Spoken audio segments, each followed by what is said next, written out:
Hello everyone and welcome back to Have and to Roll. I'm Rain and you are listening to session 73. We hope you have enjoyed the extended preamble to book 4, but now it's time to really get into it. As a note, our level 11 breakdown is going up on Tumblr, so be sure to check that out if you want to hear a little bit about how our builds are progressing. We're excited to give our characters one last break at Blackbird Ranch before they are swept off on the next leg of their adventure. So, let's see where it takes them. In Curse of the Crimson Throne.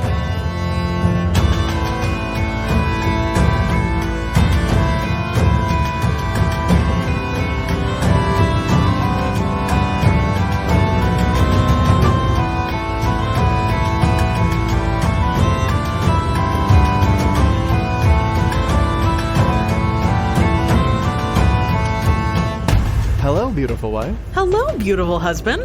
And welcome back to Curse of the Crimson Throne. So, what happened last time on Curse of the Crimson Throne? Oh boy. A comedy of errors, I believe. Yes, and what a comedy it was. So we decided we wanted to break into this old rich guy's house, Lord Veldrain, because we'd heard he had an amulet of proof against detection and location that we wanted to put on our good friend Neolandus Calipopoulos so that the people who want to kill him can no longer find him to kill him. And we got help from his snot-nosed grandson. Hold on. Snot-nosed? Excuse me. He's like a young Avenger. He is. He was very cool. Yes. I'm just jealous. He helped us because the anus. He helped us sneak in. We proceeded to any percent speed run. Yes. You went into the bedroom of Ostius Veldrain and nearly got killed. From a fucking mimic. Because it got a surprise round. Then it won initiative. I think it's always funny. When you could do these solo missions, I only put you up against things that are under party level. Yeah, because there's less of you there. If we'd have won initiative, we'd have kicked that thing's ass. You would have. But we didn't. Nope, didn't. And so fleeing from this angry little mimic that Ostius Veldrain had hiding in his closet, yes. Because fuck us, we ended up. We dimension doored into the adjacent room that we had walked past previously in the hopes of, finding a quiet place to heal up, maybe go back into the bedroom, kill the mimic. We teleported directly into the bathroom where Ostius Veldrain was having his evening bath. Yes. Right. And we teleported right next to where the door where the amulet was hung. Yes. Because the amulet is hung by the door so that he can put it on before he leaves. Ostius Veldrain stood up from the bath, said something along the lines of, "Wow, you really fucked up, didn't you?" That is exactly what he said. and then you dimension doored out. And we took Majenko grabbed the amulet and we dimension doored out. Yes. What a fucking experience. And then we ran because Ostius Veldrain called a citywide manhunt for the people who had broken into his house. The Benny Hill theme played for a little while. And Unia unlocked Shadow Walk and we escaped to Harse. Yep. Where we now are. Yep. And we settled in for a nice long time skip. And oh boy, I would love to just say 6 months later, but there are a few time sensitive things that we have to do. Now, there is something that we both want to do, which is go shopping in Kermaga. Yes. However, for various reasons, we're not going to do that right now. We have bought the items that we want to buy, but we're going to say that happened and revisit that later. But for now, what we're going to do is, I believe shortly after the visit to Kermaga, you have a few things that you need to take care of that can't wait until after harvest. Boy, that was really exciting, all those things that happened in Kermaga. Oh, but let's not mention the thing that happened with the noodles. That was so embarrassing. I was very surprised that that person that died was completely fine the next day without us expending any resources whatsoever. I was even more surprised that it wasn't me this time. Oh, goodness. Shut up. Anyway. We are now, let's say, probably about a month in. Mm-hmm. So we're like in late July now. What is July in this? In the in the calendar that we have Rova? here, it is July is Erastus. Erastus. Okay. Let's say you are on the 27th of July. All right. So one of the things that we got from Kermaga was a scroll of legend lore. Yes. And the requisite materials and focus components. So the only person we know whose spell list this is on is Trinia. Yes. It's technically available to clerics if you have the knowledge domain, but Union does not have the knowledge domain. No. Which would mean that you need to UMD it. Yeah. And the UMD check for high-level scrolls is pretty high. Yeah. And so rather than do that, I suppose we will ask Trinia nicely if she would like to spend a good amount of time, probably 2d6 weeks, because we really only know rumors, checking legend lore about Kazavan. You know, usually the legend lore where you don't know anything about them is very difficult.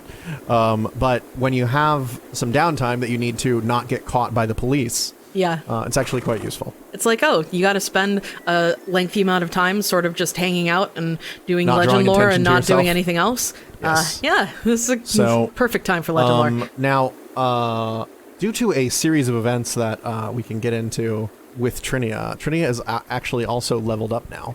She's now level 10. Oh my gosh. I believe the book wants me to actually put her at like level 9 or 8, but I was like, let's get her a little closer. Trinia. So It's all of the training she's been doing with Ophelia. she's actually already leveled up. Oh, sorry. Yeah, she probably was at like level 8 or 9, and then you've been training with Ophelia now for adventuring. Sparring. Yep. Yep. Let's roleplay a little bit of how this all comes to be. Ophelia will be hanging out with Trinia. Maybe they've just finished a bout of swordplay. Not a euphemism. Actual swordplay. And they're sort of cooling off with some fresh lemonade made by one of the maybe the lady of the house. Yes, Mrs. Adriel, whose Mrs. first name I Adriel. do not have available right now. Mrs. Adriel. Mrs. Adriel. Let me give you a little bit of a rundown on Blackbird Ranch, actually. Sure. Just to refresh your memory. So Blackbird Ranch is this little ranch about a day's journey outside of the town of Harse. It's kind of to the west of Harse and a little bit north. If you're following along and not like driving a car or something, you can check our website where we have the Hinterlands map. Ooh, that So- sounds like a great thing to look at if you are not currently driving. So if you were to follow the North Sarwin River for about 20 or so miles, you would find Blackbird Ranch kind of inland, close enough to the river that you can drive the cattle down there, but far enough away that, you know, you're not right up on it. And Blackbird Ranch is a lovely, lovely land where they've got a corral for some cattle, they've got a pig pen, they've got some fields for crops. You know, the main thing that they make money off of is cattle. However, they are an entirely self-sufficient ranch, and so there's a little bit of everything, including, I believe now, a little smithy where Lenore and Edgar can work. Yes, Lenore and Edgar Smith. They are Mr. and Mrs. Smith for Mr. now. and Mrs. Smith, yeah. So yeah, you've got this nice little self-sufficient place. It is now watched over by a hero who hails from Hars. Mm-hmm.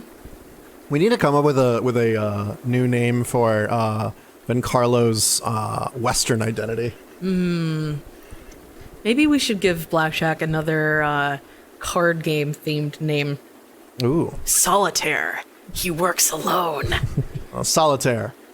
Not to be confused with Solaire, a guy who walks around praising Praise the sun. the sun. Yes. So Solitaire is his new identity. And he has warded your ranch against detection and location as per the vigilante ability Safe House. Ooh. Basically, he has a mask, I think we previously established, that allows him to treat his vigilante talents as 4 levels higher. Yes. For any effects that they do, which Yes. allows him to hide. It's actually quite a small area.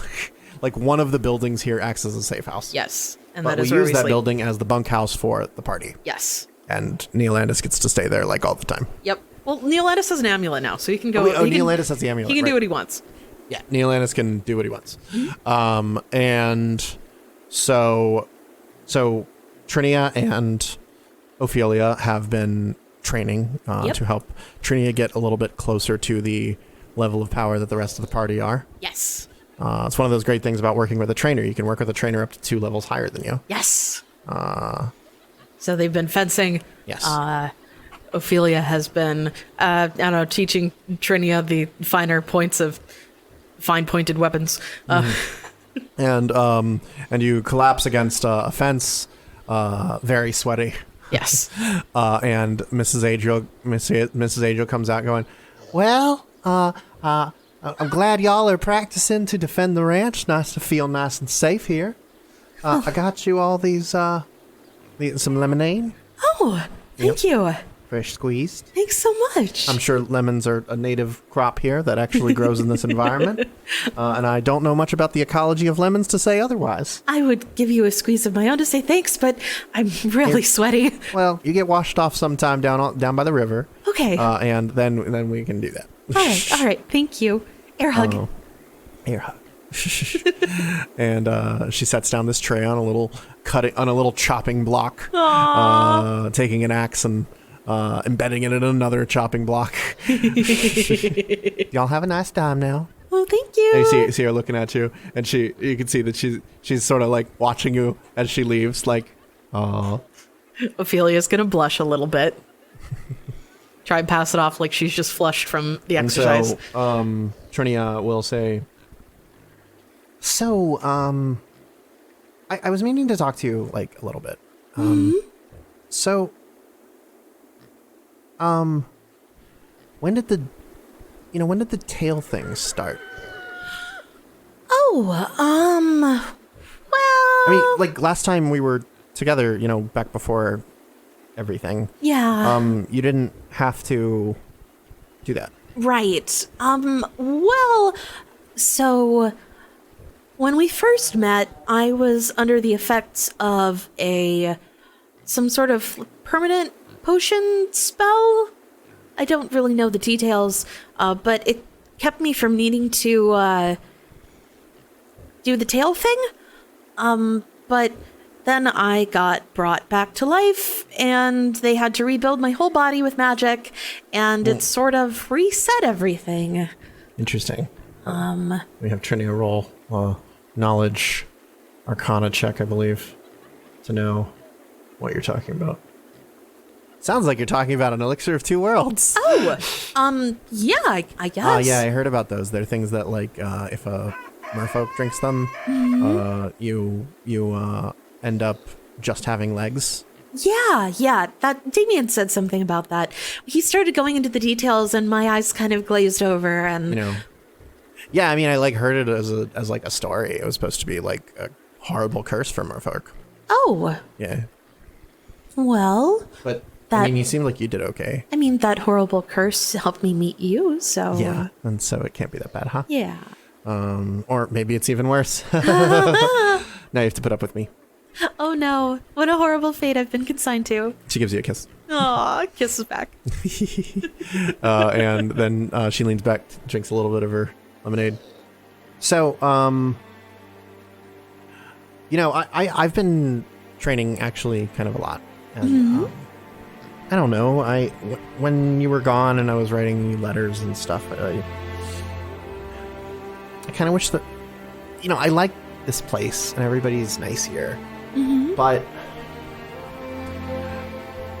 I miss like running around and doing stuff, and it's been a while now. Yeah. Do you think that like next time you guys head out that I might be able to like come with? Oh my gosh.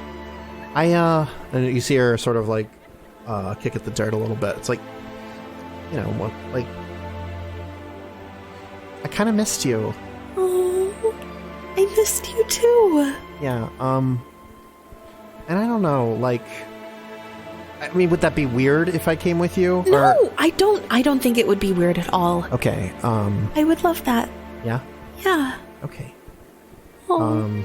It's I haven't really like hung around with anybody that I've been sleeping with for a long period of time. And yeah. The last month has been nice. It has. I'm just kind of like a little bit unsure of what coming with you guys would mean. Like, are they okay with like public displays of affection? Yeah, or, I think everybody else look, we literally lived in Lenore's house for like several months. Yeah. She was not discreet about stuff with Edgar. Oh, okay. The walls are thin. It was very awkward. Wow, that's that. Okay, I get that. So I think they'll be fine with it. Yeah. Oh, is that what that's been? I thought they were like wild animals fighting somewhere.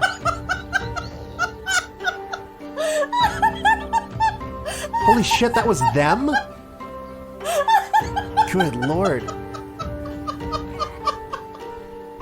Yeah. I don't know, I also kind of feel a little weird about it. Like, I'm glad that you're good with me coming with you, but, I mean, like, what are we? Like,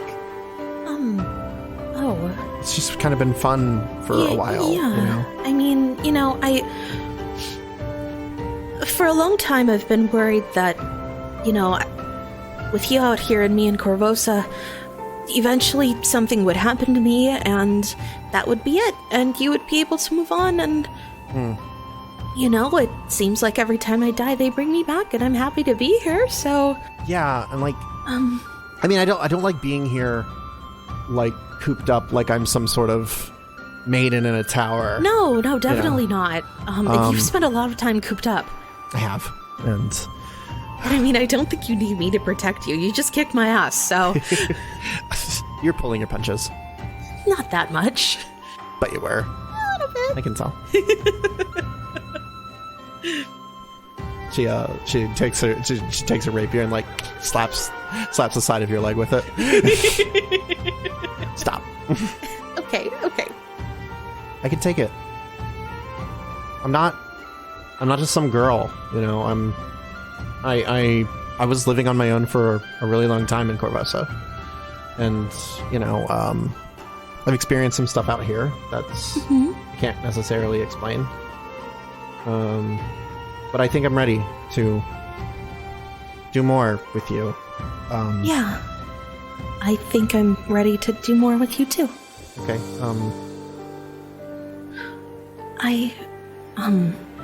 Where I'm from, when two people decide to commit to each other in sort of a dating way, they tie strands of seaweed around their wrists. That's not like hold on. That's not like a betrothal thing, no, right? No, oh my gosh. no, goodness, no. I don't think I'm ready for like anything no, like that. No, oh goodness. Just yeah. No, but we don't really have any seaweed up here. There's some like cattails and stuff. Oh, we could use those if you wanted. Then you sort of just keep them on until they dry up and fall off. Oh, okay. So it's not like really like a permanent thing. No. It's just like a when you start going steady with someone. Oh, wow. You see her sort of go, Oh, I mean, if you don't want to do that, that's fine. I mean, there are plenty of like really attractive people around here, and Harse, and I wouldn't want to keep you from keeping your options open if that's what you want. No. I mean, like, we'll cross that bridge when we come to it. Okay. Maybe not the read thing right now. Okay. It seems I kind of just want to take it like one step at a time. Okay, we can do that. What we have is fun, and I like it. Yeah. And I don't want it to change because we're, closer. No for pressure. longer. No pressure at all. Okay. Ophelia reaches out and squeezes Trinia's hand. Aww. She pulls in a little bit. You're really nice. You're really nice too. However, boring stuff. Damien bought me this. Oh! And she pulls out this scroll of legend lore. And apparently I need to cast this spell, but he said it can take like a super long time. Oh! He was talking about that. It's basically like, how did he describe it? He said something about like doing a research paper? Yeah, so he told me that you need to find out information about this dragon that apparently the queen's crown comes from, named Kazavon. Yes. But, like, I really don't know anything about Kazavon. Yeah. Or any of that stuff. So, like, the spell helps you find out stuff even if you don't really know anything? Okay, but what's, like, everything that you guys know about Kazavon thus far? Summarized in bullet points. That is an easy to digest and perhaps good for somebody who's, like, coming into this for the first time. Oh, like me. All right. Winks. Looks into the camera and winks. I can have Damien do a research summary for you. Yeah. So yeah, so you get Damien and Neolandis. Yes. Yes. The queen showed up at the start of book 3 with this crown that seemed to be made out of bone. Yes. And then Marcus Endrin tried to assassinate her, and she didn't die.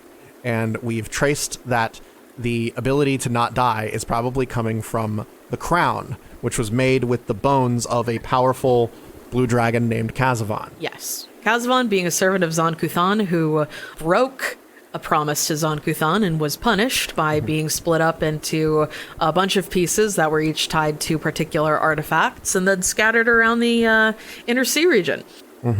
One of those items is the crown that Iliosa currently has. Other things we know about Kazavon from sort of the paintings that Salvatore Scream has done of Kazavon is that he sort of went on a conquering rampage in this general area, killed a lot of people, and sort of set up like a little empire of his own where Corvoso now sits. Well, no, not where Corvoso sits. Oh, okay. So, hold on. Let me have Neolandis fill you guys in on the details of that he got from his research. Okay. Neolandis actually went looking for this information after the assassination attempt on him. He confronted Queen Iliosa, saying that he knew that she was behind Eardred II's death. And then the Red Mantis assassins came after him. He was poisoned. He escaped. He went to Salvatore Scream and was brought back to health. And once he was brought back to health, he went to Endrin Military Academy and started searching through their collection about information related to the relics that would be in the castle's treasury.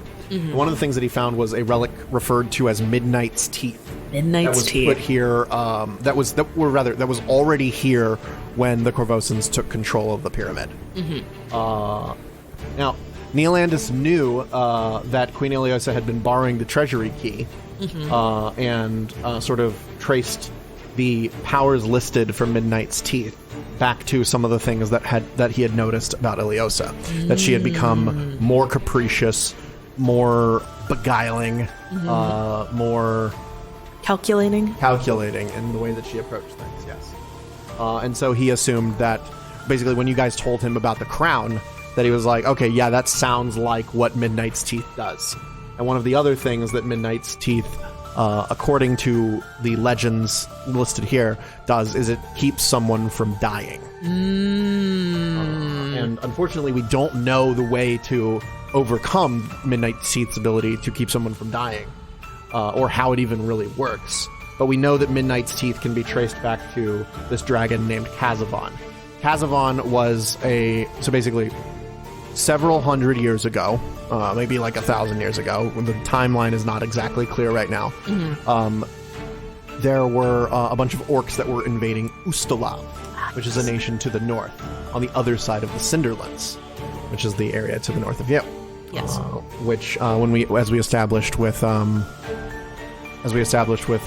Arkminos, is a land of like all forms of gothic horror and stuff. Yes, like Castlevania, the zone. Yes. And so a bunch of orcs from Belkzen, which is a wild land mostly ruled by orcs and giants, started encroaching on Ustalavic territory. And so the Counts of Ustalav united and said, we need a champion to repel the orcs. And so they hired this guy named Kazavon, right? Yes. Inhuman guys.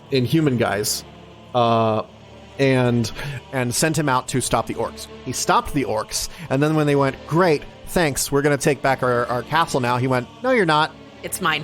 And killed the Ustalavic emissaries. So basically, he attacked the lords of Ustalav. He tried to invade Lastwall, which is another nation in that general area. And eventually, a group of heroes came forth and defeated him. But they weren't able to kill him.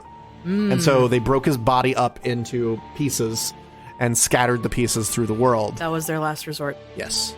And one of those pieces became Midnight's Teeth, the fangs of the dragon, which were interred in the pyramid. But now they've come back. Yes. And I think that's about all you guys really know. Yes. Yeah. Which is quite a lot more than you knew at the beginning of the book. Yes, yes. Although, under the details of legend lore, I think still probably means we know only rumors. Yeah. These are really only rumors about Kazavon. You don't own anything that belonged to him. You have pictures of him that you got from Salvatore. Yeah. So that might help a little bit. Yeah, you don't know where his castle was. No. You don't Yeah. We don't know the name of the castle. No. Unless I said it before, in which case, yes. Yeah, I don't think you did. So we're in doing this legend lore, we are looking for information on sort of like where that castle is, the deal with the crown, how to overcome its, you can't die while you're wearing it ability, maybe where other relics are if we need to worry about those, and Sure. anything on additional information on why Zon Kuthan is so very, very interested in finding this piece of Kazavon as well. Now, I'm under the impression, a little bit, from what Kester was drawing, that this is perhaps the thing that our good friend from the Order of the Pyre, Signifier Strickland, had Kester doing. Yeah, it does looking seem that, into that font. It does seem that he had Kester working round the clock to try to find more information about Kazavon. And that Kester had been drawing pictures of Kazavon. Yeah.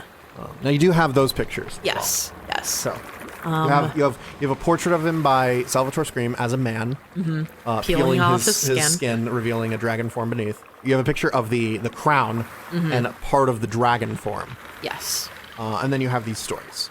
Yes. And what you need is the way to kill him. Yes. Yeah. How do we kill Yosa? Where his fortress was, or yes. What exactly do you want?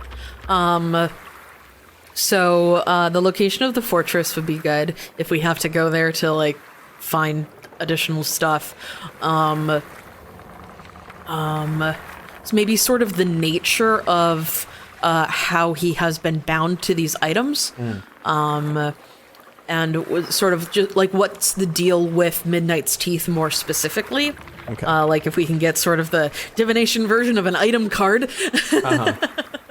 I don't know about that. Yeah, no, it's definitely. It does say, so looking at legend lore, it does say, if you know only rumors, the casting time is 2d6 weeks, and the resulting lore is vague and incomplete, though it often directs you toward more detailed information, thus allowing a better legend lore result next time. Mm-hmm. So if you want to buy another scroll in the future, you might be able to do that. But you would need to get to, I will tell you, based on the information you have now, this will be the best result, and then if it directs you to somewhere else, you would need to go to that place. Yeah. We sort of looked at the time we had for the time skip, and, we can definitely do one legend lore. I don't know if we could do two. Okay. Well, moreover, doing two would not work because you'd need to right, because we'd actually need to go to where the location was. Yes. Yeah. Okay. Okay. So we couldn't. So we need Trinia to roll a caster level check. Yes. To represent activating the scroll. Mm-hmm. And then she will be spending the next 2d6 weeks deciphering the visions. And Ophelia will be giving her food and giving her back rubs and making sure that she, goes to sleep. Yeah. Now she is not. So it's important to note what Kester was doing was under the compulsion of suggestion, and that he couldn't do anything else. Okay. Generally, when you're casting legend lore, it takes 2d6 weeks to decipher the visions, but you can do other things while you're doing that. Okay. You just basically that becomes your adventuring activity for those days. Yeah, you can't cast other spells. You can't cast other spells or do work or do other stuff, but you can eat, you can sleep, you can talk to people in the evening, right? Yeah. But for at least 8 hours a day for 2d6 weeks, this is what you are doing. You gotta do work. Yep. It's like writing a dissertation. Basically. Right. So, now I believe Trinia only needs to not roll a 1. Because in order to cast 4th level spells as a bard, you need to be 11th. Oh, wait, no. She's 10th level.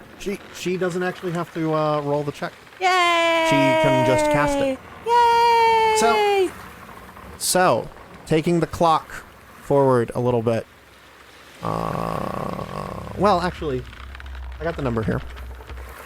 What are you guys doing in the first week? The rest of you.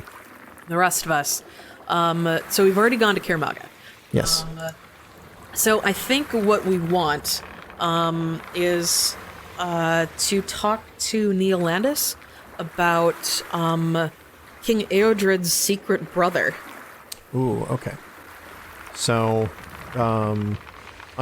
early in this time, as Trinia is concentrating, and she's actually painting. She's painting images that in this first week they seem very blurry. There's images of like jagged mountains and ramparts and stuff like that. But it's all like the first stages of a painting. If you ever watched like a really experienced painter, they start off with like the broad strokes, and for like about a week she's just painting those things. Blocking and she's stuff. like, I can't. I'm sorry, I can't get any more of it. It's okay, just keep working. There's one that has like a golden circle, and one that has these jagged mountains. There's one that vaguely resembles probably like a sword, and then a lot of blue. A lot of paintings that are just blue. It's a blue period. And actually, if you were to look at a bunch of them, it seems that she's taking almost an entire week blending paints to try to find the right shade of blue. Goodness. And her little studio that she set up is filling up with different color canvases, all painted just solid blue. Wow. And in this time, you go to Neil Landis. Damien is feeling anxious about not being able to do the legend lore himself. So Damien wants to try to gather other information that he can. So Damien would like to seek out Neil Landis, wherever he may be working. Neil Landis is working on building a palisade wall. He's been working with Vincarlo for a few days here, as the two of them sort of build. Basically, the ranch had a fence around it that's mostly made to keep any animals that might break their pens from just running off. But he's sort of fortifying that a bit with timbers that they've been like cutting from the nearby woods. Not the big forest, but like just stands of trees in the nearby area. And they've been making much like you might see in a fort in colonial America. You know, these trees that have been cut down and cut into roughly like 14-foot long spars, and then put up to create like a bigger wall around it. Yeah. And so he's been working on this with Vencarlo and probably Jason, swapping stories about the old days and all that fun stuff. And he will happily take a break for a little while. Oh, I'm sorry. Oh, my poor back. I need to sit down. Yeah, my poor back. Sorry, guys. Gotta talk to the kids. Hey, I happen to be 70 years old now. You look like a kid, though. So, how can I help you, Damien? Hi. I was wondering if it would be okay if I ask you some questions about King Eadred's brother. Right, I mentioned him. Yeah, we didn't even know King Eadred had a brother. Also, it seems like it kind of contradicts the whole Curse of the Crimson Throne thing, especially if Queen Domina had his brother after she sat on the throne. Well, she didn't. Oh. When Domina came to power, she had 2 sons. Not a lot of people know about this. Everybody knows Eadred, obviously. He ascended to the throne, but Eadred actually had an older brother. Oh. You know, I knew about him, obviously, because protecting him was one of my many tasks. Yeah. His name was Venster. Venster. Yes. That's Venster. Venster. There's no accounting for taste. Venster Arabasti. He was the king's half-brother. Venster was born... Venster was born to her as her firstborn out of an arranged marriage. Apparently, there's a Chelish curse that is quite popular among nobles, in which a Chelish maiden who bears children before her official wedding is often cursed. And the curse manifested in Venster, her firstborn, as him being born a tiefling. What kind of tiefling? Well, I don't... Hold on, let me check Neil Landis's knowledge planes, see if he knows that. Still is untrained. He goes, I don't really know the different kinds of tieflings. He was a tiefling. He had purple skin, curved horns. Did he look like me? Similar. I don't know. His horns were different. They were more out to the sides. Yeah, I've heard those can vary a lot. But they were similar shape, yeah. Did he age slowly? Yes. He was born when Domina was a young woman. And Eadred was born quite a bit later. By the time Eadred was on the throne, Venster was, we might say, roughly the age of he seemed roughly the age of about a 30-year-old. That seems like what happened to me and my brother. Well, it's a popular curse. I mean, was anyone in your family a Chelish noble? My mom was in an arranged marriage. She didn't really talk about her family life before that. But she left her arranged marriage to get with my dad. And I suppose that made this. He gestures at himself. Yes, I don't know the nature of the curse itself, but apparently what is done is when a woman breaks off an arranged marriage. She is cursed, usually by a priest of Asmodeus, that her firstborn will be a constant reminder of the vow she broke to Asmodeus. Asmodeus, as you might know, is not great with women. Yeah. And so a child born out of wedlock for a woman who was promised to another Chelish noble is forever marked. And so Venster was. Okay. And so Domina kept him hidden. Oh. She didn't want a reminder of the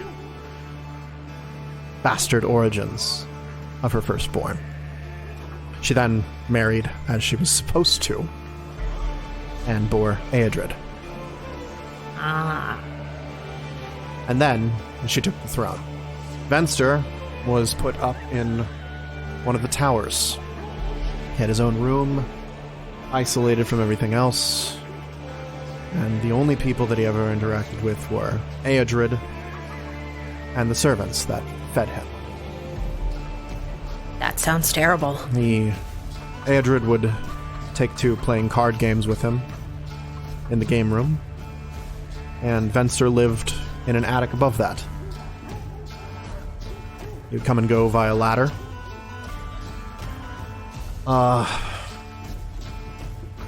But nobody really knew about him. That's horrible. Last I am aware, no one had spoken of him after the attempt on my life. I worry Iliosa might have had a similar fate in store for him. In taking power, she would need to eliminate the rest of the Arabasti family to solidify her claim to the throne. If anyone knew that there was another Arabasti, even a bastard, they might back him. Yeah. So... actually, he looks at Damien. He looks at you. You might have liked him. He was a fan of. Looks at your cards. Those kind of cards. Harrow? Yeah. He liked the Harrow. He liked to try his hand at predicting the future. Can I have Damien, draw a card to see if he gets any insight from the Harrow on what might have happened to Venster after Neolandis lost contact with him? Yeah, you can do a harrowing.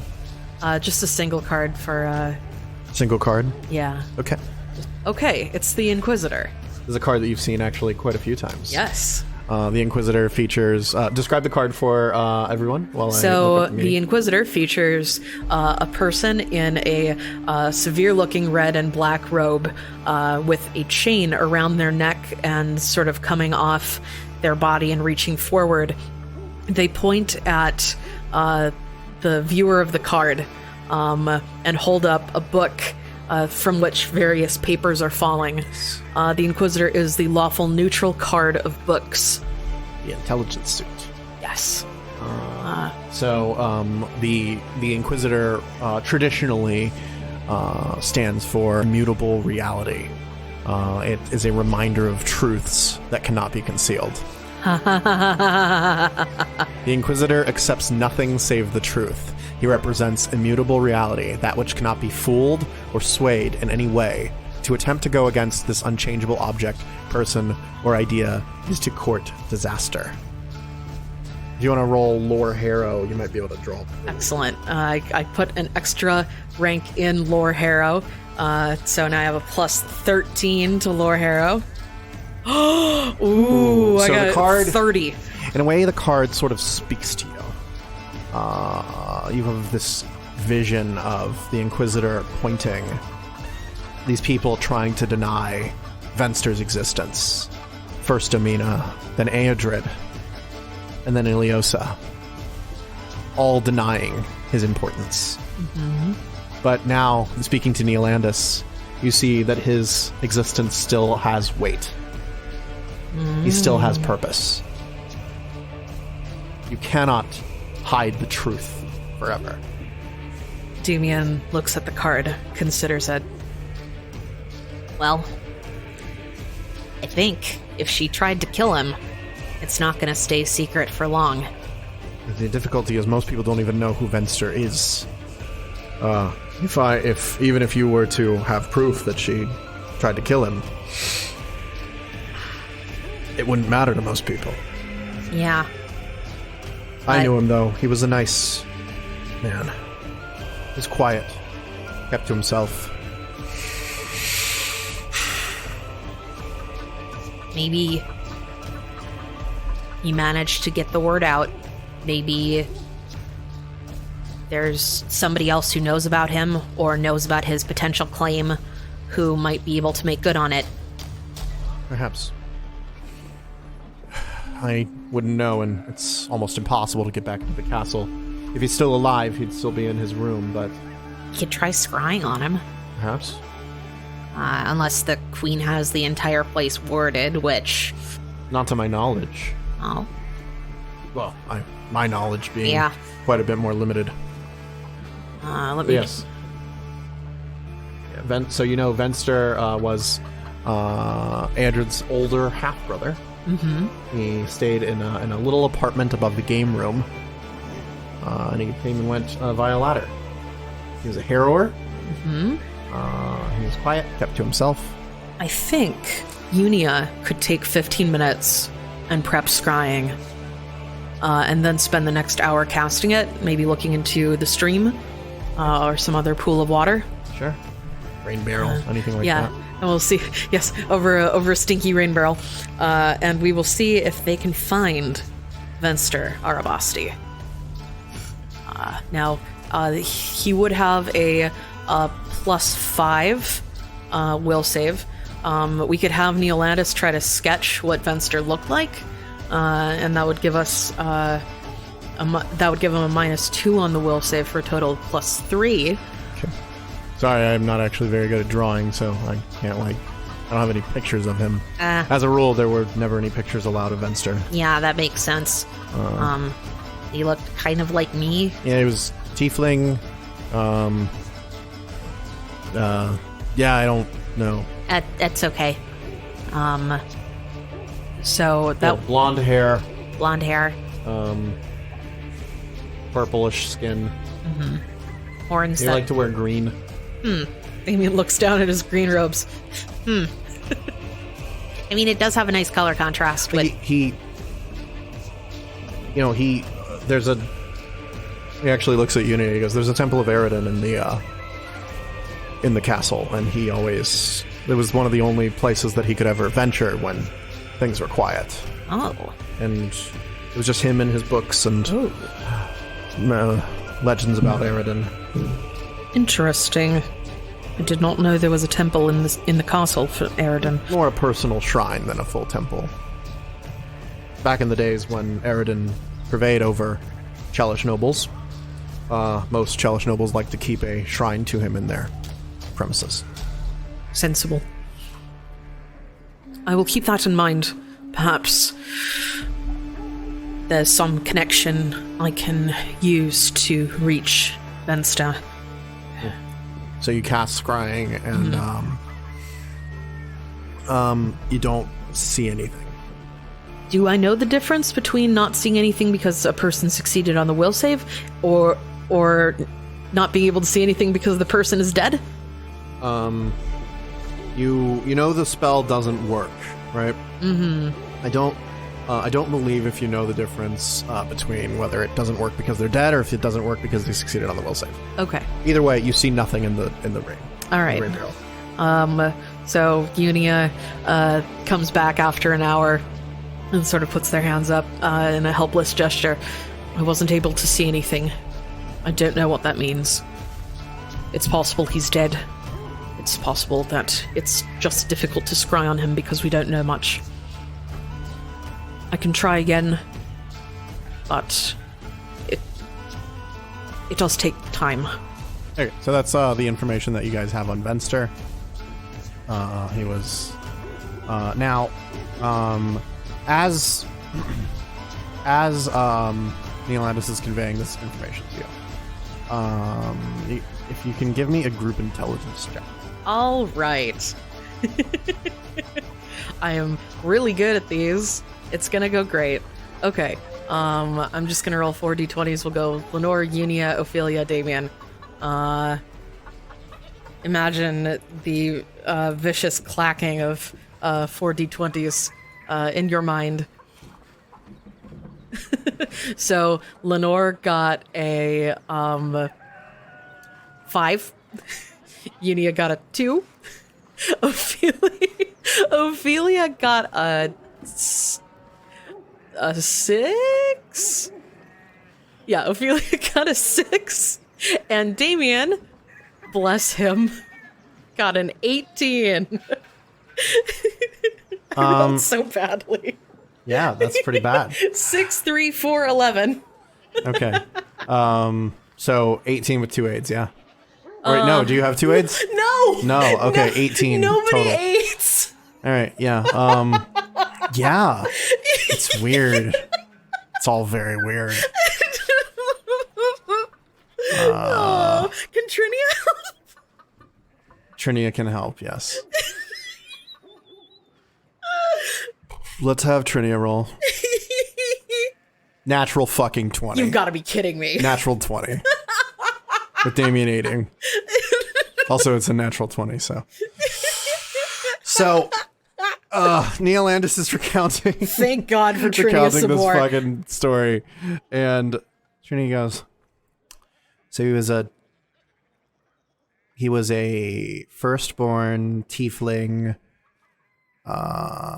He was a firstborn tiefling, who was born a tiefling because of a curse on his mother for being born out of wedlock. And apparently he was like in the Eridan fan club, looks at Unia. And he was a noble hiding away from his fate. Maybe hidden away from his fate in his case. She looks at Ophelia. And it seems like he has something in common with each of you. Except she looks at Lenore. Except you. I don't know. Like, you don't fit the pattern.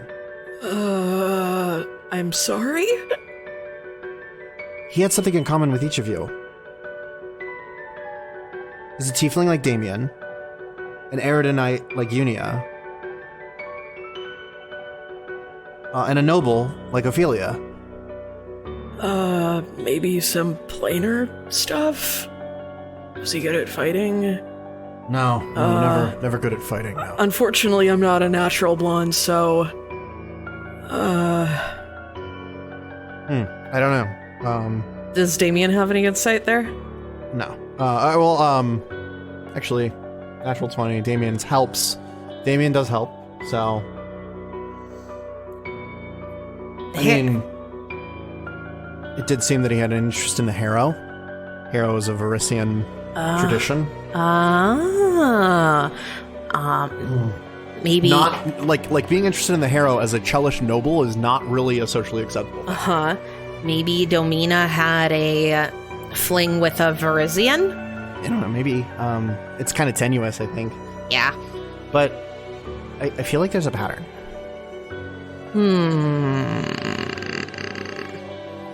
Venster has something in common with each of us? Question mark? Seems so. Neil Landis goes, I don't know, I hate to admit I was never really close with him. Sort of as a rule, you know. Even the servants that fed him, they would leave the food in the game room and they would come down and eat it. Nobody really interacted with him except for Eadred. They would just sit across the table playing card games with each other.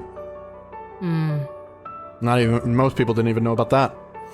I knew, because, you know, it's my business to know everything that goes on in the castle, but... Do you know what sort of card games they'd play? Well, all sorts. You know. From what I know, hero decks can be used for a bunch of things, and then they just had, like, regular playing cards, and... I don't know. Like poker, mostly. A little bit of blackjack. Well, maybe if we can manage to scry if he's still alive, maybe we can find out. Unia looks at looks reproachfully at the rain barrel they were trying to scry from earlier. I suppose I will have to try again tomorrow. And perhaps the day after that. This seems incredibly boring. Well, I mean, you don't have to do it any more often than you want to. I know it takes a lot of work. And it's possible he's dead and we're all just wasting our time. So, if you're getting that impression from the scrying you're trying to do, don't worry over much about it. I'm sure there are plenty of stalls that need mucking and things that need cleaning. On second thought, perhaps I will do more scrying. So do you want to basically keep casting that until you've effectively taken 20? Yeah. Okay, so that's gonna take probably the better part of like 2 or 3 weeks. It's casting good it every that day. we're doing a time skip. At least so that you know Yeah. that if he was gonna roll badly, like because he's alive, Yeah. Yeah. you'll know. Yeah. Yeah. Let me see. He's got to roll a natural one eventually.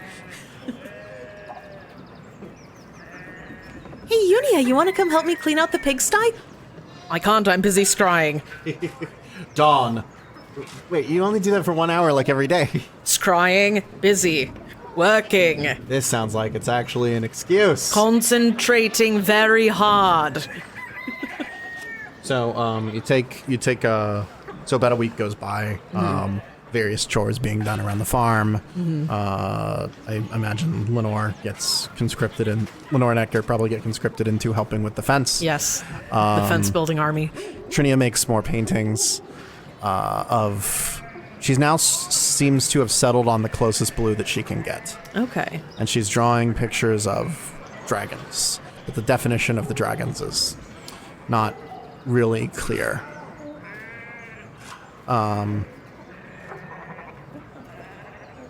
2 weeks have gone by, and about midway through the second week, Unia, you are casting your scrying for the day. At this Mirror, point, mirror on the at this point, it's wall. really starting to seem like there's nothing to it. Show me Venster's tiefling balls. What you see on this, I think, the 13th day, you see a beam of sunlight streaming in through a window. Ooh. A dusty room, illuminated.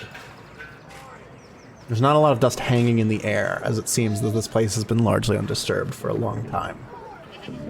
And as the room fades into view, your dark vision starts to take effect. You see a bed, a large armchair, a one-legged table, and a silver lantern. On the table, near the lantern, sits a dusty harrow deck in an elegant redwood case. And as you watch, for a while, you don't actually see a creature or anything in the room. But as you're watching, concentrating on the room, concentrating on every piece of it, like, why are you seeing anything? You can start to hear the shuffling of cards.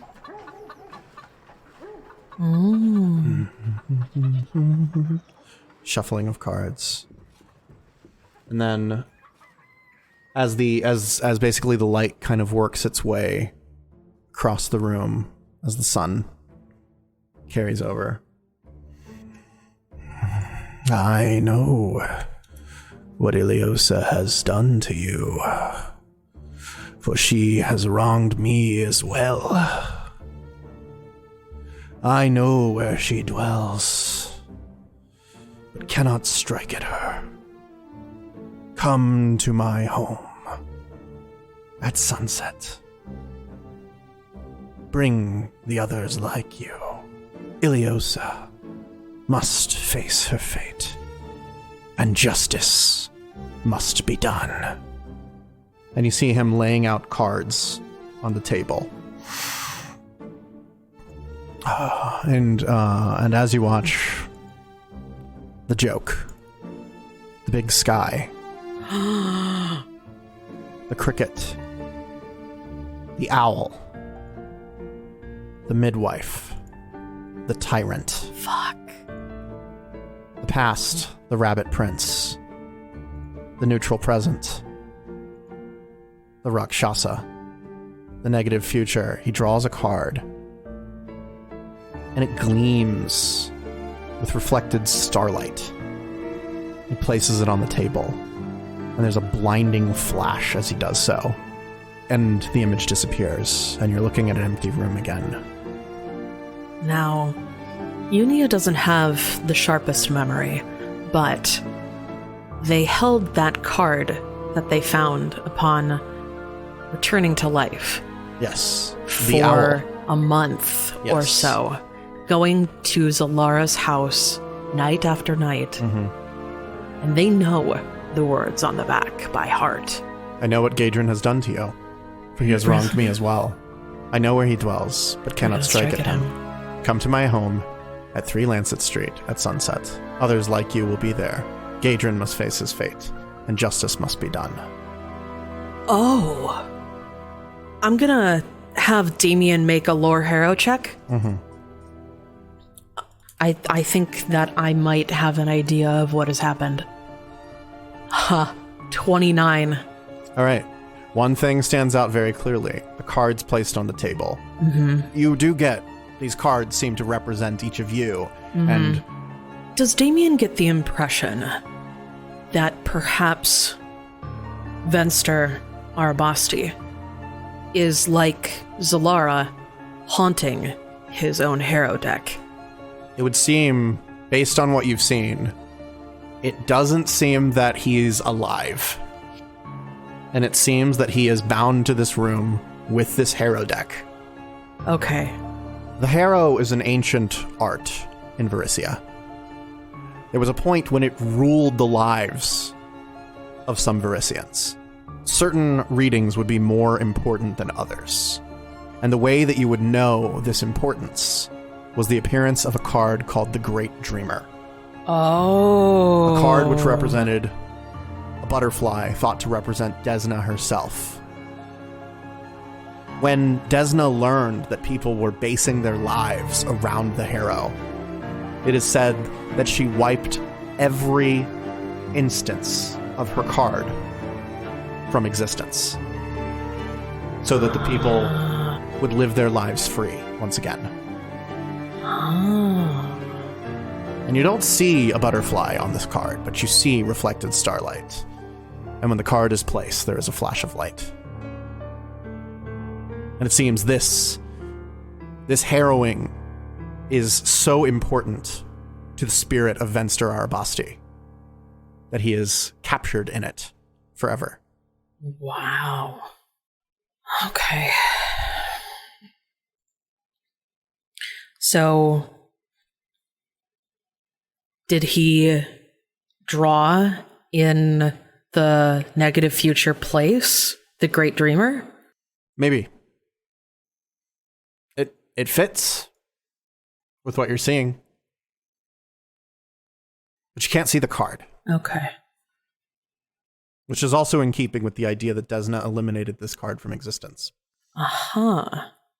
And when the Great Dreamer shows up in a spread, is there any additional meaning besides that it's supposed to be a particularly important or particularly prescient reading of the Harrow? That I don't believe you actually know. Okay. The even knowing of the Great Dreamer is difficult. It's a deep lore. It's something that you only know because you've studied the Harrow for so long. Yeah, the card was, as I said, eliminated from existence. Okay. Interesting. All right. Not the only thing we thought that had been eliminated from existence that has shown back up. But yeah, importantly, you've never actually seen a picture of the Great Dreamer. Nobody seems to know exactly what it looks like, other than that it had a butterfly on it and was supposed to mark an important event. Interesting. Original card had a butterfly. Excellent. Well, that's very interesting. Okay, so Damien is looking at his cards and absorbing this information. I think in order to get more information, we'll either have to find a way to speak with his soul directly or go to this haunted place ourselves. Which... And Neolandis would say in response to this, well, the room that you're describing is his bedroom in Castle Corvosa. So that's probably not going to happen anytime soon. Well, then, now that I've seen it, perhaps we can teleport there. No. Not right now. Last time we tried to sneak, things went badly. Let's just hold off on sneaking into dangerous places that we're not sure how we're going to get out of for a little while. Just a little while, please. I'm still having nightmares about that old man Dick. Goodness.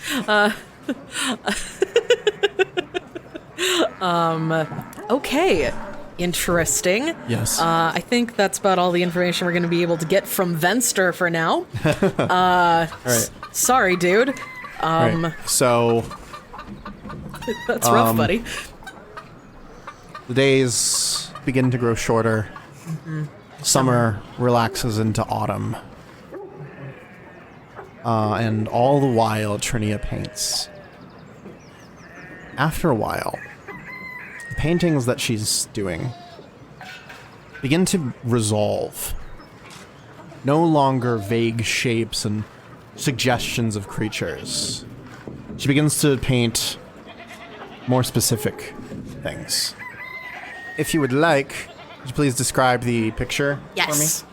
So, this picture seems to be situated in a natural harbor of some sort, surrounded by rather forbidding-looking mountains.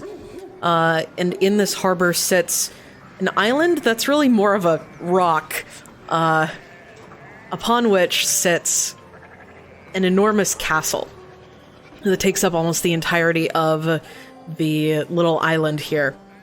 It has some very nice turrets. It has some ramparts. Some of it is held up by some curved buttresses that are anchored into the ground of the island. It is connected to something by a bridge that has stone gargoyles on it. Yes. And there's some sort of symbol, or maybe like a rose window or something, on the front of the castle, where there's also a portcullis. Yes. And as you're sort of seeing these finished paintings start to resolve, right? You're seeing the paintings seem to have a series to them. You see this exterior of the fortress. A group of people entering. Yes. There is a man wearing furs, looks very muscular. A Shawanti woman. An elven man, seems very loosely kitted out. A Kadiran priest, bearing a symbol of Aurori. And a Taldan wizard. Somebody who seems to be dressed in regalia of Sarenrae and wielding a scimitar. There is a paladin of Abadar as well. And they're all led by a paladin of Eridan. Oh. And you see this image of these 7 people led by this paladin of Eridan entering into this castle. You see an image of all of them engaged in a desperate combat. The paladin raising his sword. A gleaming silver sword wrapped in a golden cloth. You see, as the sword is raised, brilliant beams of energy shining down. Ah. Seeming to sear away the flesh of the blue dragon as he brings the sword down across its neck. So the paladin of Eridan dealt the final blow. Yes. You see another image of pulling apart pieces that remain of the corpse. And then there is another image of the paladin alone, his sword planted in the stones of the castle. Orcs surround him as light burns away the building around him. Oh. And then the last painting, a painting of a crater where nothing stands. Ooh. You see a broken bridge. The last painting seems to mirror the first. The first contains a castle, the last, nothing. Ah. The orcs came back for the fortress in the Belkson Ustalav area that Kazavan had claimed. And the paladin was like, fuck all of this. Fuck all you. Yes. Fuck this castle. Right. Interesting. Okay. Are there any identifying features of these 6 or 7 adventures that we might use to get additional information? Did we see one of them take the crown in particular? In the image where they are carving up the corpse, the female Shawanti is pulling the teeth from the skull. The barbarian was holding the skull as the Shawanti pulled the teeth from it. Okay. Actually, the horns were already detached. Okay. The ribs were being pulled apart by the priest of Aurori. Okay. The tailbones were lying separate from everything else. Okay. The dervish was carving away at the wings. And we didn't see the wizard at all after the picture of them all entering the castle. So there are 4 pictures? Or 5? There's a lot of pictures, and these are the most clear themes that you can get. Okay. Really, when you're looking at all of them together, it's almost like one of those like motion comics where you sort of look at them, but you can sort of see the interweaving of the images. Ooh, interesting. Okay. So this is sort of the illustration of the adventuring party going and killing Kazavan. Okay. We didn't have a lot of information about that before, but we do have some information now. I wonder, so the Abadarans probably have records about which paladin went and did this. I can clarify. The Abadaran appeared to be a Garundi paladin. Okay. All right. Okay. So they might have information about who that was, if there's anything. It's possible they, if they have a paladin of Abadar going there, they may have sponsored it.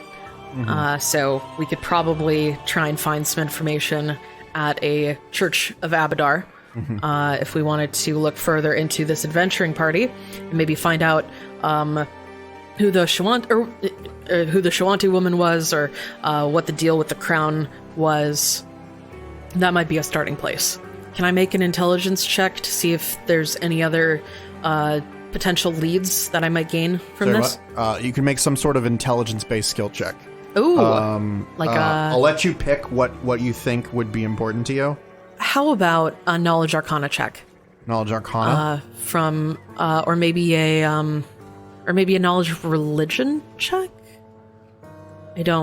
What do you seek? What information are you seeking? I'm trying to seek additional information about the crown, and like what the deal with it was. Why did they make something out of the teeth? How does the thing that was made out of the teeth work? Okay. I mean, I'll tell you that you don't really have a lot of information in this about the objects that were made. You have more about the killing of the dragon. Okay. Maybe where I could find more information about the Paladin of Eridan or the Paladin of Abadar. Okay, that would probably be a knowledge religion. Okay. Or knowledge... I don't know if you would be able to recognize them specifically. Yeah. But, like, at least just with looking at the paintings. Mm-hmm. But you could try knowledge religion. Okay. Just looking at it. All right. I'll have Unia and Damien roll that, and can Trinia roll as well? Yeah. Trinia. Okay, so I'm going to roll 3. 1 for Unia, 1 for Damien, and 1 for Trinia in that order. Oh, I can roll for Trinia. Oh, okay, I'll roll 2 then. 1 for Unia and 1 for Damien in that order. Clack, clack, clack, clack, clack, clack, clack, clack, clack, clack, clack, clack, clack, clack, clack. Trinia rolled a 13. Oh, Trinia. Clack, clack, clack, clack, clack, clack, clack, clack, clack, clack, clack. All right, Unia got an 8, and Damien got a 27. Damn. So 27 with 1 aid. Okay. So 29. Yeah. 29 on knowledge religion. So looking at the imagery depicted here, it's very clear that the Paladin of Eridan dealt the killing blow, and the Paladin of Eridan seems to have wiped away what remained of the castle. Yes. And you will know, just from your knowledge of the abilities of paladins, that's beyond the ability of a paladin. Yes. Which would suggest there was some sort of divine intervention that took place here. Okay. And given that the iconography of the guy seems to be representative of Eridan, it would seem that Eridan himself intervened here, both in the killing of Kazavon and in the destruction of the castle. Okay. I wonder... Now, unfortunately, Paladin, the Church of Eridan, notoriously bad records these days. Yeah. So finding out who this Paladin of Eridan was might be very difficult. Yeah. Yeah.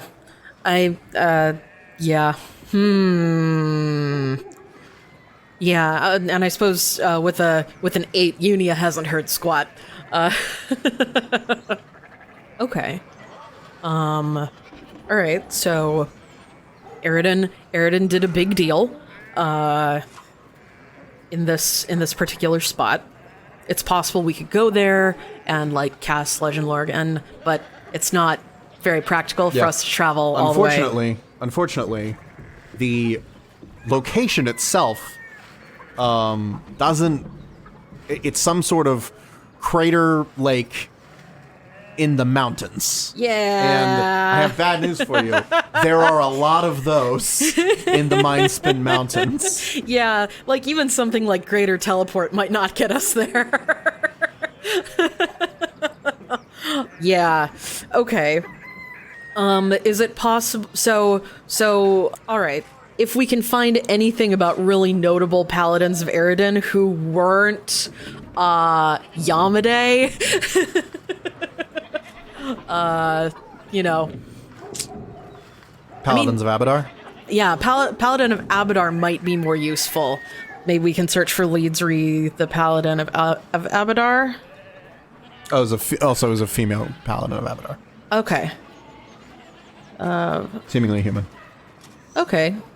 So, Gurundi lady, who's a Paladin of Abadar. So if we can probably look at the Paladin, or we can probably look at the Church of Abadar's records, because they're going to keep really good records, and just be like, how many Paladins of Abadar did you have who were ladies who hailed from Garund who went to Ustalav? Gurundi Paladins of Abadar. I like the idea of this search query of Gurundi Paladins who came through this area within the last... between, I don't know... 300 and 1,000 years ago? 300 to 1,000 years ago. Also, what Temple of Abadar would you look at? Because this was before Corvosa. God. Oh, God. So not the Corvosan Temple. Okay, so we're probably going to have to do another Legend Lore when we have a chance. Maybe we just go to a Temple of Abadar and do a Legend Lore on this Gurundi Paladin lady. and maybe we'll get more information. Well, we'll see. Hey, Trinia, how do you feel about hanging out in a Temple of Abadar for 2 to 6 weeks? 2 to 12 weeks. How does that sound? Ew, no. I don't want to do that. That sounds horrible. It does sound horrible. Let's see. Hold on. She's like looking at the paintings. What about... Gosh. She's like looking at him like... I don't know. That guy's Talden, and Taldor seems like a horrible place to go. Excuse you. I'm sorry. It just does. You're sort of right, though. Yeah, like Taldor. I don't want to go there. Maybe we could... Is it Kadiran? Maybe, so we are going to have to go talk to the Skonquah here at some point. Maybe somebody there knows something about the Shoanti used to live around the pyramid where where Midnight's Teeth was being stored. Yes. Maybe they have some records about the Shoanti shaman lady who took the teeth. We could ask them when we go talk to them. Yeah. Neolandis, knowing that there was apparently a Shoanti present at the slaying of Kazavan, suggests that the connection was direct. I don't know. All the others here, they seem to come from different lands, and I don't really have any connections to any of them. Well, this is more information than we had previously. Also, these paintings are really nice. Like, wow. Thanks. It's some of my best work. Yeah. I feel like you could give Salvatore Scream a run for his money. She sort of twirls her hair. I don't know about that. Damien, stop trying to compliment my girlfriend. Ophelia, stop getting jealous. I can't help it. So you call me your girlfriend. Yeah. Is that okay? Yeah, I think it's fine. Okay. She holds your hand. Squeeze his hand. Well, we're getting into fall now. Harvest will be done soon. Looks like the Skonquah are best bet. Yeah. How have diplomatic talks been going? Are they gonna let us come talk to them? I've had a few sendings back and forth with Thousand Bones, and he has agreed to receive you. Okay. However, he has warned me that feelings among his people are not universally welcoming to this idea. Valid. Thousand Bones will speak for you, but you must conduct yourselves with honor. And while Thousand's Bone word is strong, it is not universal. Not all will heed him. There may be some that deny you entry. There is much anger among the Skonquah over the killing of his grandson. Yeah, that whole thing was really horrifying. I'd be mad too. And the chief of the Skonquah, Chief One Life, is one such enraged party. Mm-hmm. Placating him will take more than just a few kind words. Should we bring something nice? It couldn't hurt. What sort of things do people usually give for condolences in situations like this? Condolences, from what I'm hearing from Thousand Bones, will not necessarily be welcome. Okay. That could be seen as you taking blame for his death. Oh, God, no. Alright, we won't do that. Instead, your goal should be to prove your own honor. Okay, we can do that. We have plenty of honor. We have honor to spare, yeah? Unfortunately, sending is not the most effective means of conveying the elaborate details by which one proves their worth in the eyes of the Skonqua. Uh-huh. To say nothing of the other tribes of the Cinderlands. Yeah. There are 3 primary tribes that you need to be aware of. Okay. The Skonqua were on the friendliest terms with Korvosa, but the other 2 are Lyrun Kwa, the Clan of the Moon, and the Sklarqua, the Sun Clan. The Sklarqua are by far the most antagonistic toward outsiders. And he looks at the painting. He points to the picture of the shaman pulling the teeth from the skull. And he points at her face, and you can see that there seems to be this image of fire coming from her eyes. That looks like a sun shaman. So if we want to learn any more about her, we're going to have to ask them. You'll need to have introductions made with the Sklarqua, but you can't go to them directly. You'll need someone to speak on your behalf before you can even set foot in their territory. Okay.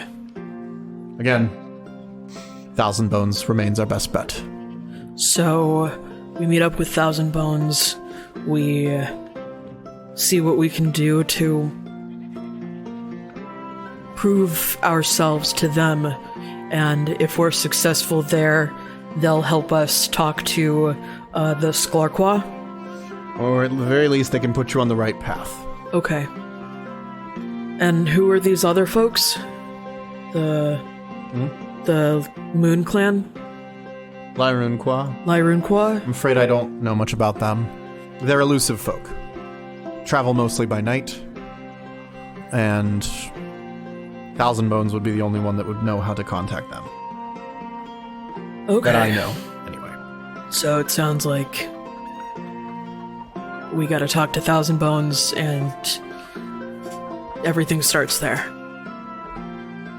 So it seems. And this, and Thousand Bones is prepared to receive us. No. What must we do? He's recommended a neutral ground where we can meet. A place called the Kalu Mountains, 50 miles east of Kermaga. It's a sanctuary dedicated to the dead of all the tribes. By law, none should be allowed to harm you there. And Whether that law holds, I can't say specifically. And they won't object to outsiders entering their burial ground. Thousand Bones tells me that he believes his people will honor the sanctuary, but as you might expect, I remain unsure. Unia looks around uncomfortably. To what extent should we be prepared for violence? I think it would be wise to be ready for it, but I would recommend not appearing outwardly hostile. Of course not. The goal here should be to earn their respect. You are not agents of Korvosa. You are free people. God, if they think we're agents of Korvosa, we can prove them wrong real fast. Thousand Bones has some respect for you already for a recovering Gaken, and that helps. But I can't honestly tell you what will be required of you. Okay. Well, I'd like to say that we're good at making first impressions, but we're not really good at that. Hopefully they'll give us enough chances to show them that we're worth the time. Excuse you, Lenore. I am excellent at first impressions. Maybe you should just let me do the talking. So, And not the sneaking, right? Stop it! I really regret that time. I'll check I'll double check all of the chests to make sure they're not mimics. You know, I could also try to do some of the talking. People like me just in general. They do. You're a really likable person. No, stop it, you two. I like you a lot. Stop it, you two. I'm gonna go throw up. So, I think we're getting into October now. He says, I think whenever you're ready to start the journey, you should be safe. Or at least within the Callow Mountains. Lenore turns to Edgar. Have we had enough time? Edgar, you can see him a little downcast.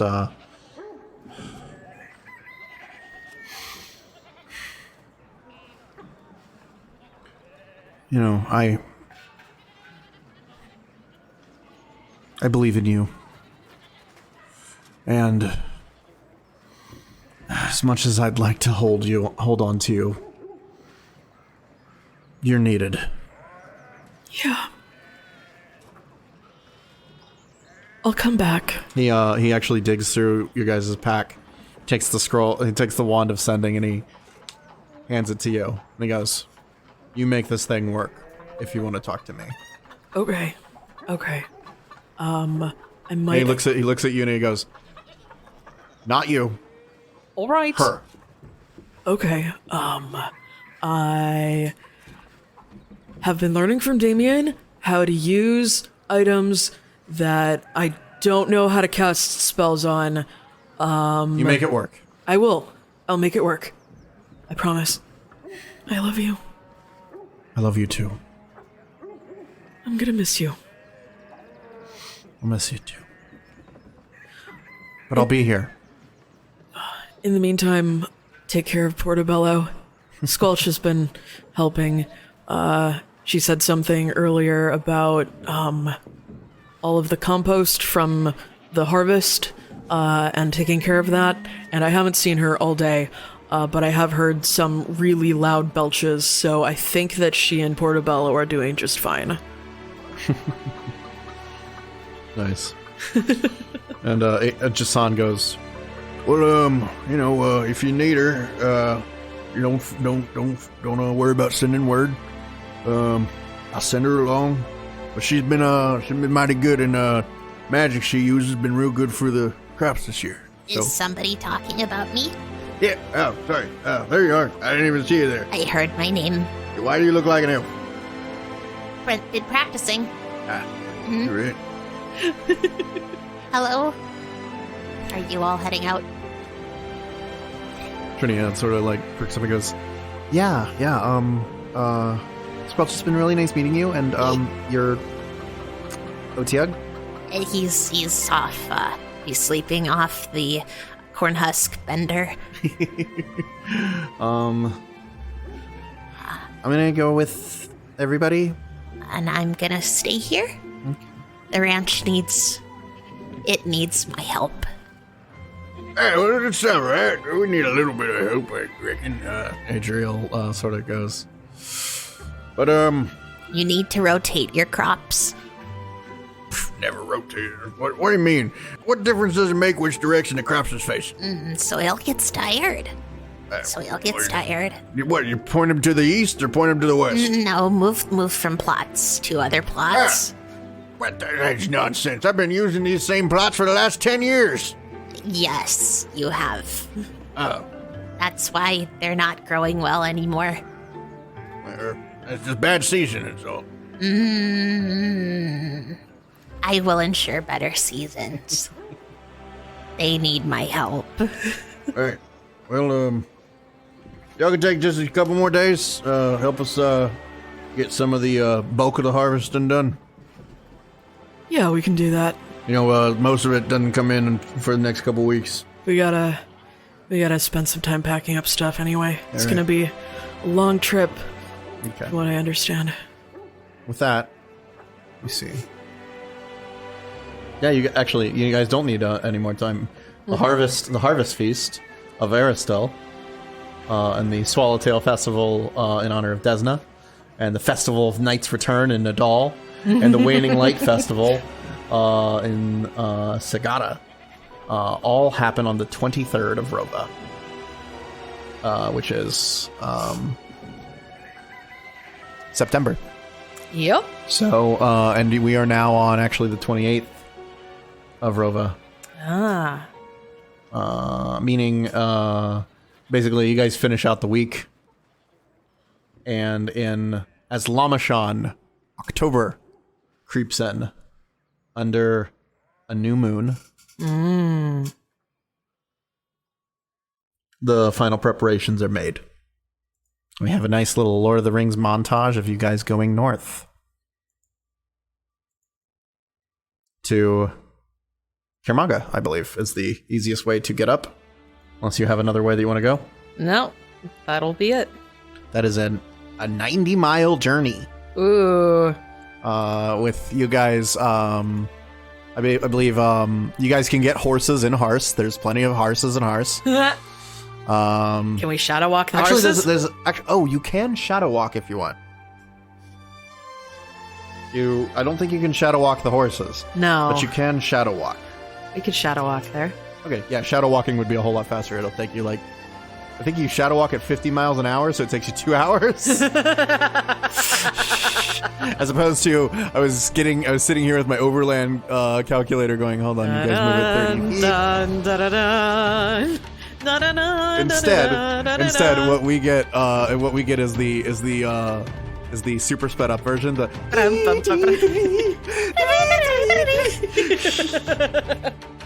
You'll find yourselves in the city of Kermaga, from which you need to head 50 miles east. So Another hour. No, I think when you get to the borders of Kermaga, shadow walking, you will actually see, as you're approaching the city, this shimmering wall that sort of that sort of extends down as if in a column surrounding the entire city of Kermaga. This place is warded. Yes. Does not seem that you can shadow walk through this barrier. Pooh. What manner of barrier is this? May I roll? Yes. I'm just curious, and Damien is curious. So, would that be spellcraft? Spellcraft, yeah. Alrighty. Clack, clack, clack, spellcraft. Or knowledge arcana. Spellcraft rocks, same modifier, so. God, Damien cannot roll badly tonight. That is a 19 on die for a total of 40. All right, so this seems to be a curtain, like some sort of curtain wall around the entirety of Kermaga that prevents things like shadow walk. It's similar to a dimensional lock. Okay. But sort of built as a wall. The sort of magic required for something like this is an art that does not exist in the modern era. So you guys have been to Kermaga now, I think, a couple times. And you would know that there are magics around Kermaga that are ancient and more powerful than anything that you've ever seen. Damien just holds out a hand and goes, This is old magic. Yes. Nobody knows how to make a dimensional lock like this anymore. And you will know that there are places in Kermaga where you can teleport. And there are places in Kermaga where you can't. And you can't break those wards. They are, to modern sensibilities, they are unbreakable wards that prevent teleportation just anywhere in the city. damn. Yeah, I was never rich enough to afford teleportation when I was there. This is so unfortunately, weird to me. The only way up to the Storval Plateau is the very fancy water-powered elevator underneath the city of Kermaga. As a sidebar, my thing regarding people saying this is old magic is similar to Rain's thing with people saying, what is this place? Okay, so... Oh, wow. So, rising up from the surrounding lands, there is a sheer cliff face with dozens of waterfalls pouring down into the rivers at the base. this rise, which breaks from the hinterlands onto the Storville Plateau, is this long, like hundreds of miles long cliff. But here at the city of Kermaga, there is a protrusion from the cliffs, which seems to be the skeletons of impossibly large giants. Oh, God. That support the foundations of a mighty city. A city cobbled together from various forms of ancient architecture. A city which is known to be impossibly magical and foreboding. It is known as the city on the cliff, the city of strangers, the Asylum Stone, and the Hex. This hexagonal city has existed for thousands of years. And to your knowledge, it has passed through the ownership of many empires. You stand in the shadow of these massive giants, supporting a 6-sided hexagonal wall atop them. And a long column of travelers, very strange creatures, the likes of which you would never see anywhere else. There are fae in line here. There are undead in line. There are giants. There are dragons even, waiting their turn to get into Kermaga. And you all will eventually file onto this elevator. A couple dozen people will get onto this platform, and a lever will be pulled, and the water of the waterfalls is diverted into the column, That's cool. pushing the platform up. That's really cool. And you will eventually be on that platform, rising up into the city of Kermaga. So, anybody want to talk about anything uncomfortably personal while we're on this elevator? I hate sand. It's coarse and irritating. It gets everywhere. Gets into my huffy feet. And as we get ding, you are now in Kermaga. We'll pick up next time. The Curse Of the the Crimson. Throne.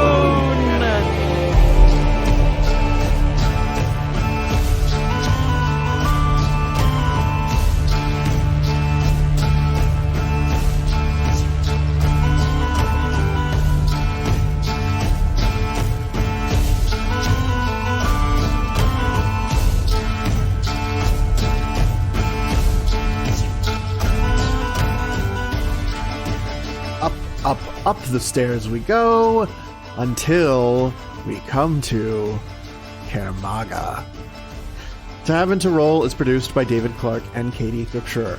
The Pathfinder role-playing game and the Curse of the Crimson Throne adventure path are property of Paizo and are used in accordance with Paizo's community use policy and OGL 1.0a. This session featured sound effects from Syrinscape and music by Michael Ghelfi Audio. See description for details.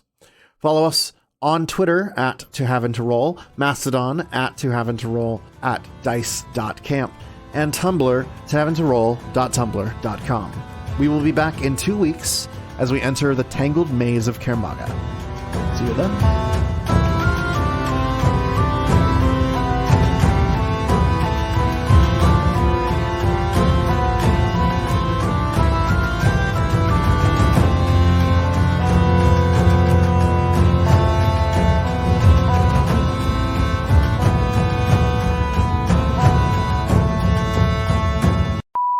Broke him up into pieces. This is their last resort. Spirit, Stallion of the Cinderlands. Well, you're not in the Cinderlands. The Cinderlands are like, hold up, from where you are, 70 miles north. Oh, okay. Never mind.